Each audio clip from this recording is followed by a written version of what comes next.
Senior researcher Zixtal's forehands trembled as he stared at the readout on his screen. He blinked all three of his eyes, hoping the numbers would change. They didn't. According to the instruments, his team had just found something impossible. A Class 13 Deathworld with an advanced civilization. "This must be a mistake," he muttered, his scaled skin shifting from pale blue to a worried green. "Run the scan again," he ordered his team.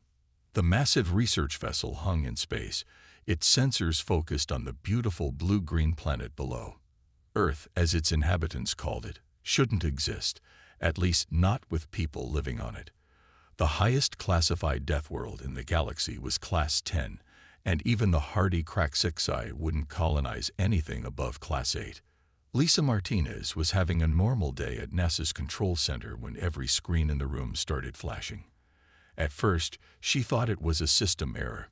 Then she saw the message appearing on her monitor, written in perfect English. "Greetings, Earth.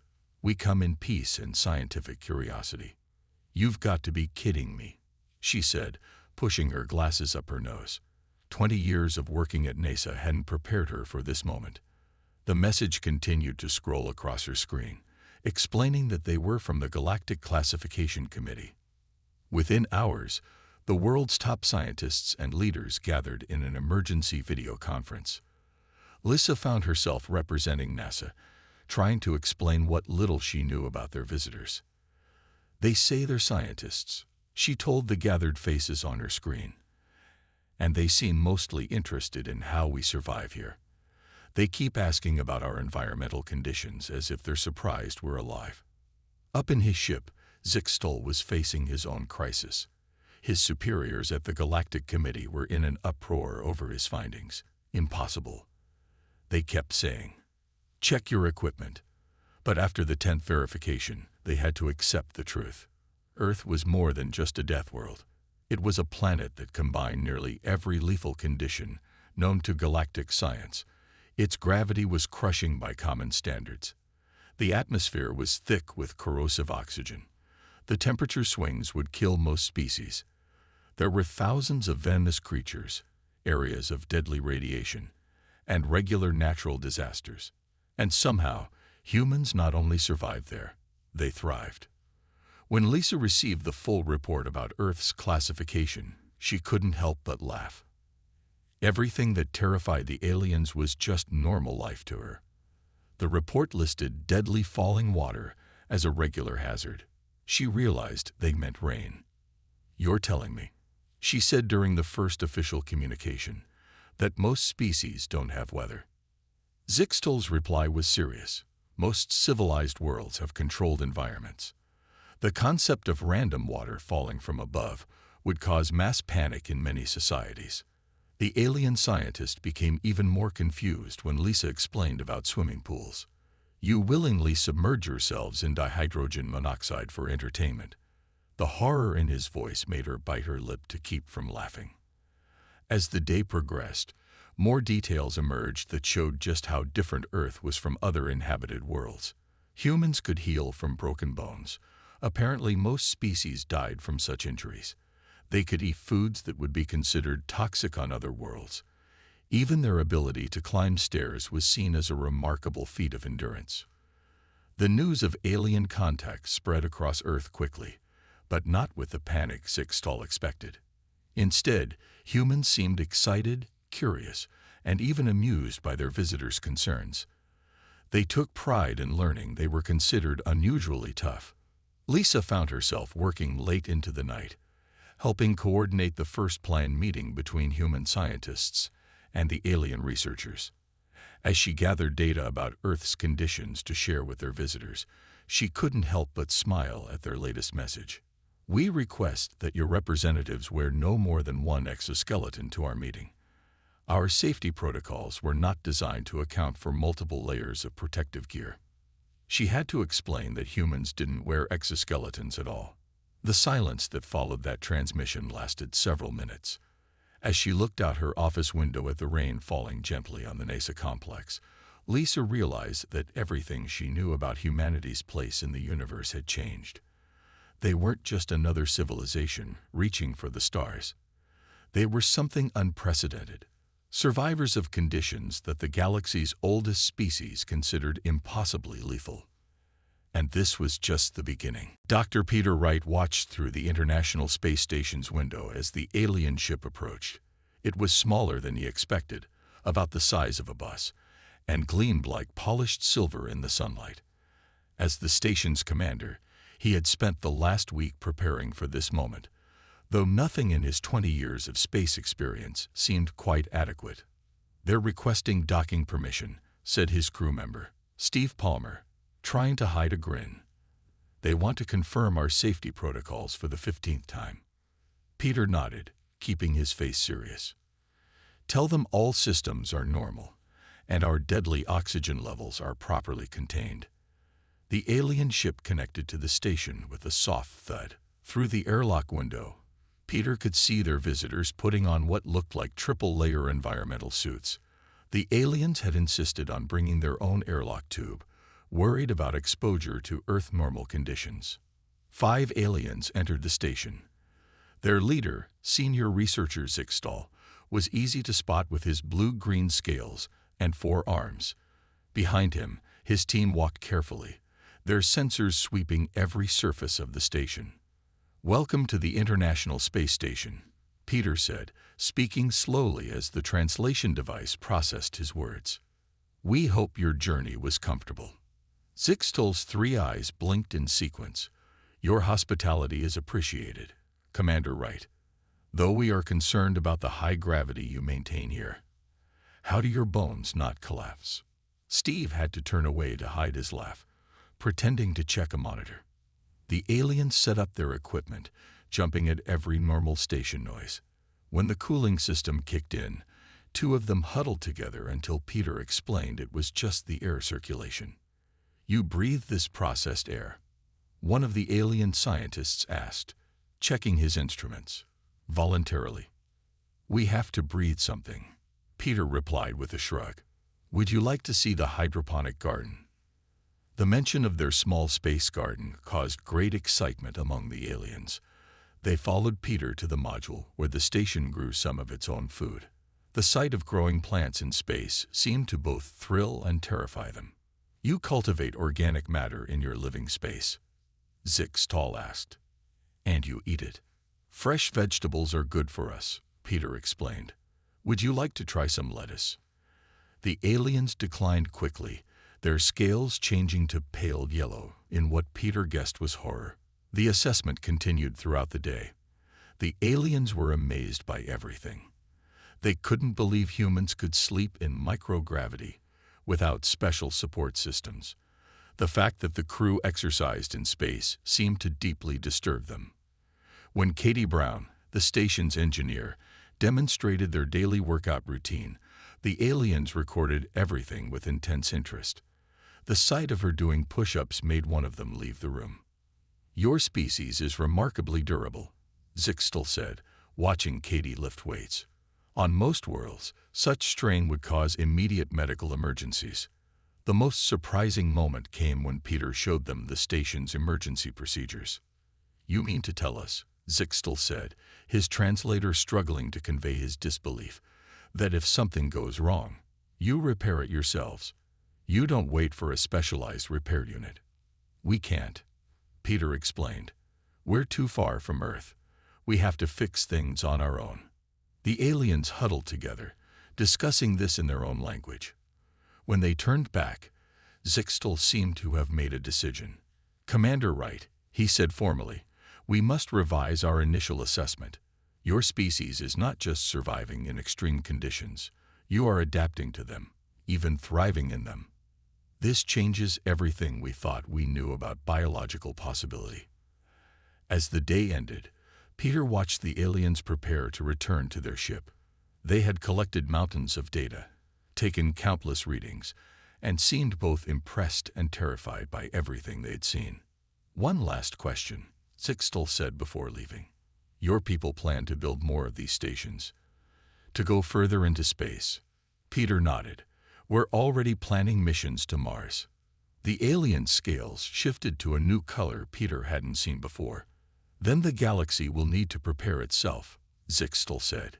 Humanity is not just a curiosity anymore. You are going to change everything. As the alien ship undocked, Peter looked at Earth below.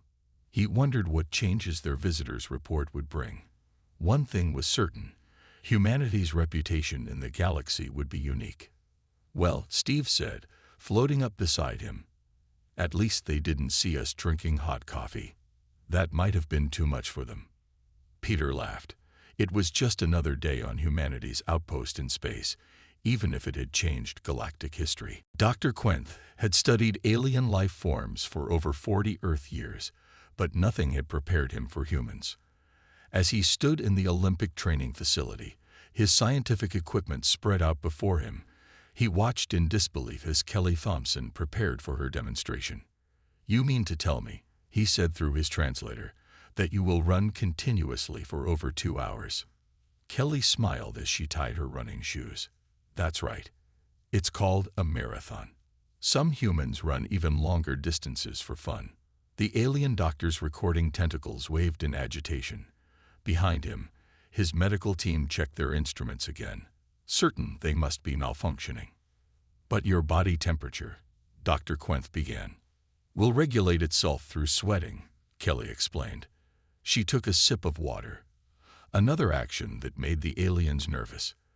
They still couldn't believe humans regularly consumed dihydrogen monoxide. The demonstration began. As Kelly ran on the advanced treadmill, Dr. Quenth and his team recorded everything.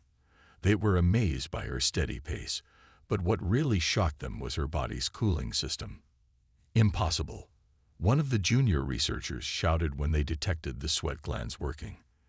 "They expel water through their skin to maintain temperature. And they don't die from fluid loss." Dr. Quenth moved closer, his sensors working overtime. Even more remarkable, they can replace the lost fluid by drinking more water. Their bodies just process it. No special treatment needed. The team watched in growing amazement as Kelly maintained her pace. When she started to speed up near the end, their instruments went crazy.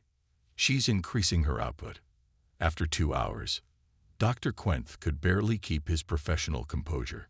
"And her muscles aren't tearing apart." Kelly finished her run with a sprint, then stopped to drink more water and towel off. The aliens watched this normal cool-down routine as if it was the most extraordinary thing they'd ever seen. But the real shock came during the strength demonstration. The aliens had set up their equipment to measure human lifting capacity, but they had to recalibrate several times because they couldn't believe the readings. "Your skeletal structure shouldn't be able to handle this load," Dr. Quenth said as Kelly did squats with heavy weights. "And you say this isn't even close to the human maximum?" "Not at all," Kelly replied between sets. "I'm just maintaining my normal routine today. The real powerlifters can move much more weight." The medical team huddled together, discussing their findings in their own language.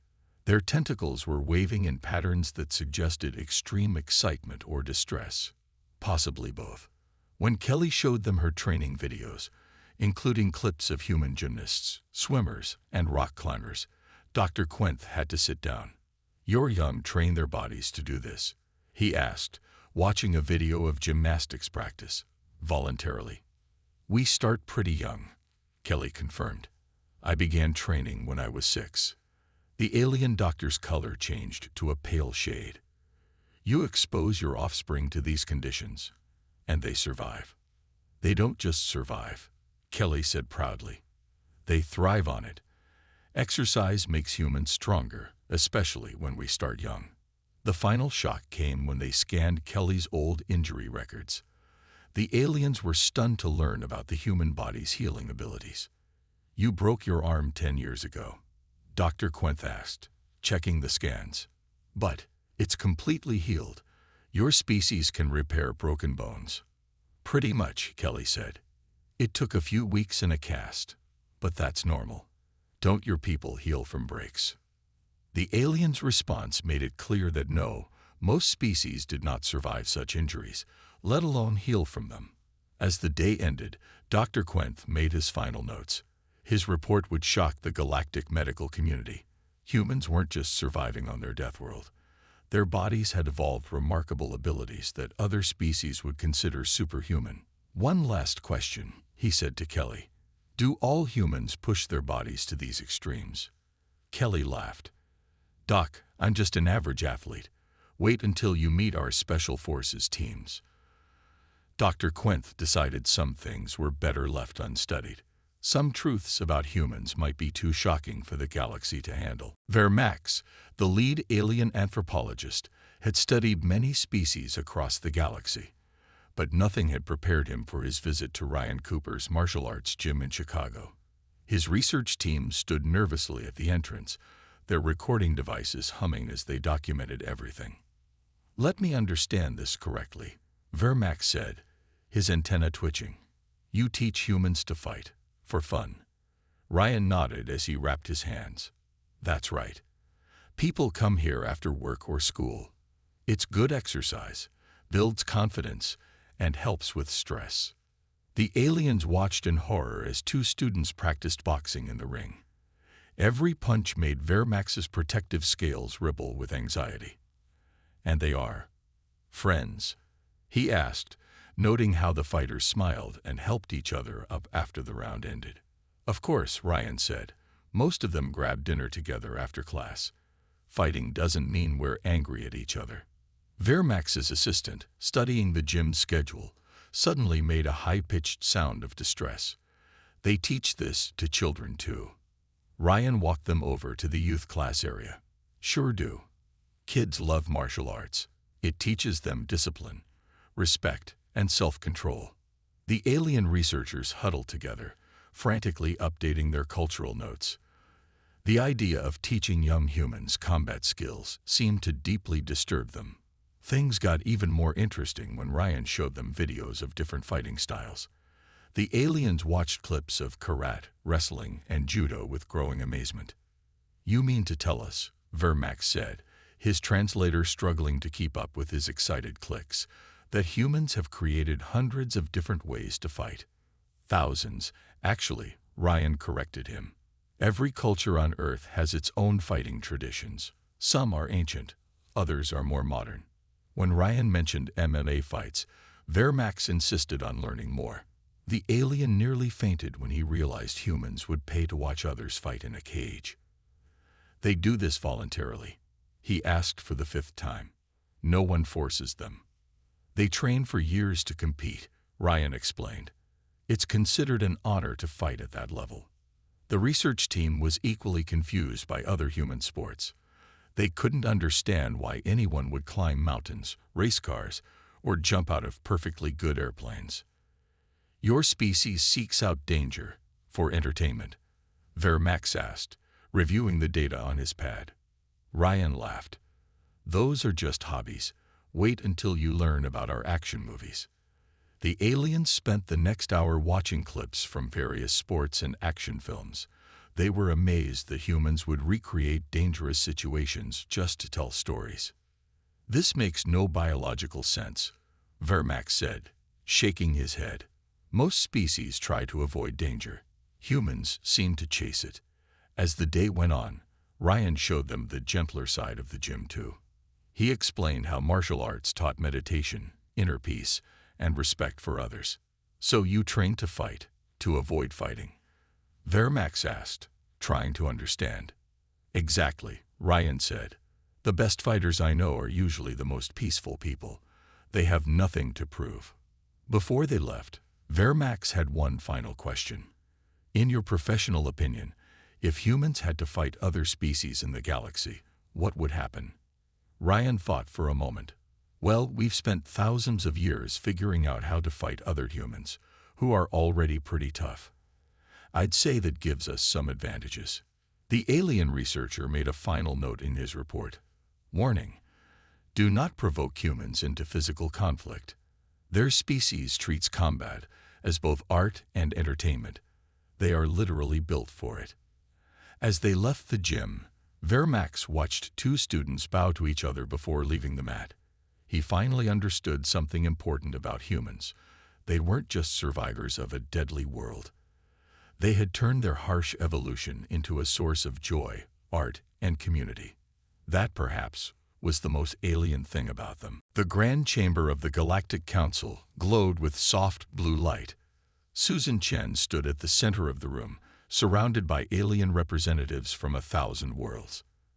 As Earth's chosen ambassador, she faced the biggest challenge of her career, convincing the galaxy not to quarantine her planet. Respected council members, she began, her words automatically translated for all present. I understand your concerns about Earth, but we are not the monsters you think we are. The council leader, a tall being made of crystalline structures, spoke first. Ambassador Chen, your species survived conditions that would kill most of us instantly. Your people fight for entertainment. You drink acid for pleasure. How can we trust such beings? Susan smiled gently. You mean coffee? Would you like to know why we drink it? She pulled up images on the grand display. They showed coffee shops, friends talking, people working on art, and students studying together. We drink coffee while we create, while we connect, while we learn. Yes, it's technically poison to most of you, but to us, it's part of how we build community. The alien representatives murmured among themselves. A representative from the Science Council spoke next, his 6 eyes blinking rapidly. But what about your entertainment? You watch stories about war and conflict. Your children play at fighting. Susan changed the display to show different images. People helping each other after natural disasters. Doctors treating patients. Firefighters saving lives. We tell stories about conflict because we want to understand it, to learn from it, she explained. The same strength that lets us fight also lets us rescue others. The same toughness that helps us survive lets us help those in need. The debate continued for hours. Some aliens wanted Earth sealed off. Others saw humans as too dangerous to ignore. A few were curious about what humans could teach them. Then a small alien child wandered into the chamber. She had snuck away from her parent to explore. When she tripped and fell, Susan instantly moved to help her up. Careful, gentle, smiling. The chamber went silent. You see, Susan said, making sure the child was okay before helping her find her parent. We evolved on a harsh world, yes, but that harshness taught us compassion. When you know how much things can hurt, you learn to be gentle. She showed them more.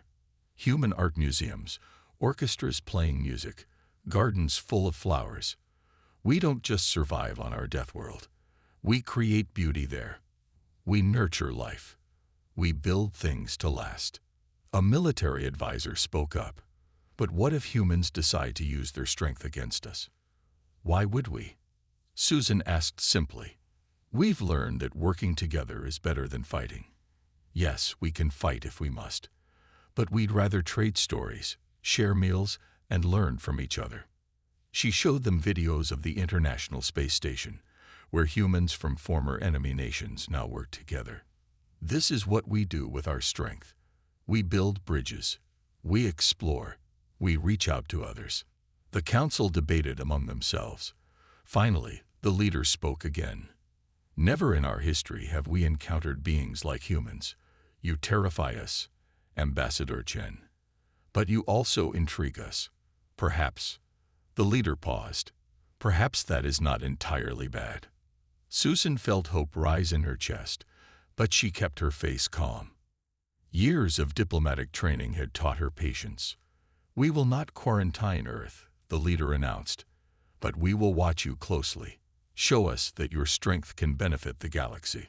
As Susan left the chamber, many alien representatives came to speak with her. They were still cautious, still a bit afraid. But now, they were also curious. Maybe, she thought, that was enough for a start. After all, humans were good at proving themselves. They'd been doing it since they first looked up at the stars and decided to reach them. Commander Nathan Miller stood on the bridge of the Earth defense ship Excalibur, watching the alien fleet appear from hyperspace. The Craxixi ships were huge, their dark hulls covered in sharp angles that made them look like floating crystals. They're broadcasting a message, sir, said Linda Ward, his communications officer. Her fingers moved quickly across her screen. Playing it now. A harsh voice filled the bridge. "Primitive Deathworlders, this is Supreme Commander Kraz of the Kraxexi Empire. Your existence is an insult to civilized space. Surrender your world or face extinction." Nathan took a deep breath. He'd trained for first contact situations, but not like this. "Send our response," he ordered. "Keep it simple." Linda activated the comm system. "This is Commander Miller of the EDS Excalibur. Earth is a sovereign world under Galactic Council protection. Please withdraw." The enemy ships moved closer. There were 5 of them, each one bigger than the Excalibur. The Kraxexi were known for threatening younger species, but they'd never faced humans before. "All hands to battle stations," Nathan said calmly. "But nobody fires unless I give the order." The crew worked quietly and efficiently. Unlike the Kraxexi, who needed special suits to move in their ships, humans could work comfortably in the artificial gravity. It gave them an advantage. "They're charging weapons," reported Sam Baker from Tactical. "All 5 ships." Nathan smiled slightly. "Good. Let them make the first move." Linda broadcast to all ships. "Remember your training. We're tougher than they think." The first Kraxexi shot was meant to frighten them. It passed close to the Excalibur's bow, lighting up space with purple energy. "No damage," Sam reported. "Their weapons are plasma-based. Hot, but not as hot as we planned for." Nathan nodded. The Excalibur had been built by people who evolved on a world with active volcanoes. They knew about heat. "Show them what we can do," he ordered. "Pattern Delta." The Excalibur moved like a dancer, its engines pushing it through maneuvers that made the Kraxexi ships look slow and clumsy. The alien crews, used to fighting in their heavy environmental suits, couldn't match the human crew's speed and flexibility. "They're trying to surround us," Linda reported. "Let them try," Nathan said. "Execute Operation Thunderstorm." The Excalibur's special weapon wasn't its guns. It was the ship itself. Built to withstand Earth's gravity, it could pull turns that would crush most alien crews. As it spun and dove between the enemy ships, the Kraxexi fired wildly, missing again and again. "Sir, they're getting frustrated," Sam said with a grin. "Their formation is breaking up." The Kraxexi commander's voice boomed again. "Stop this cowardly dancing and fight." Nathan pressed a button on his chair. "We're not dancing," he replied calmly. "We're positioning." The Excalibur had moved each Kraxexi ship exactly where Nathan wanted them. Now they were caught in their own crossfire. If they shot at the human ship, they risked hitting each other. "Send the message," Nathan ordered. Linda transmitted the final warning. "This is your last chance to withdraw. We don't want to hurt you, but we will defend ourselves." The Kraxexi commander laughed. "You? Hurt us? We rule 100 worlds." "True," Nathan replied, "but none of them are death worlds." He gave the signal. The Excalibur's guns fired, not to destroy but to disable. Each shot hit exactly where it needed to, damaging the alien ship's engines. Years of hunting small, fast animals on Earth had made humans excellent shots. Within minutes, the mighty Kraxexi fleet hung helpless in space. "Send the final message," Nathan ordered. Linda smiled as she transmitted. "This is Earth. We may be new to space, but we spent thousands of years learning to survive. Remember that before you threaten us again." As the Kraxexi ships limped away, Nathan looked at his crew. They were calm, professional, and just a little proud. They had proved what humanity had known all along. Being from a death world didn't make them monsters.